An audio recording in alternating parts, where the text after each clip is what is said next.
آپ نے کتابوں میں پڑھا ہوگا کہ مسجدوں کے ساتھ حمام ہوتے تھے.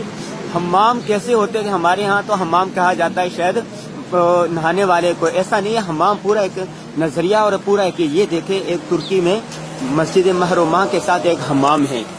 جب حمام میں آئیں گے طریقہ یہ ہے، میں بتاؤں. آپ ادھر آئیں گے، سامنے کیبن بنے، تو یہ کیبن کی چابی آپ کو دے دے گا.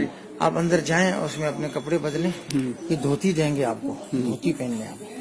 پھر اس کے بعد آپ اندر چلے جائیں تو وہاں بھاپ ہوگی، بھاپ، ادھر بیٹھ جائیں. پھر اور اندر چلے جائیں، وہاں گرم پانی کے کیبن بنے ہوں گے، وہ نہا لیں.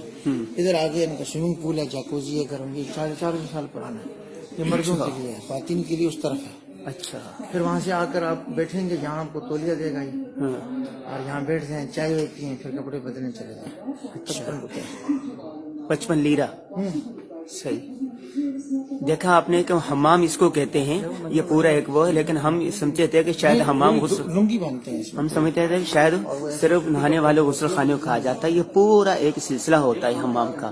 قدیم زمانوں میں جو عربی کتابوں میں ہم پڑھتے تھے حمام، وہ یہ ہے.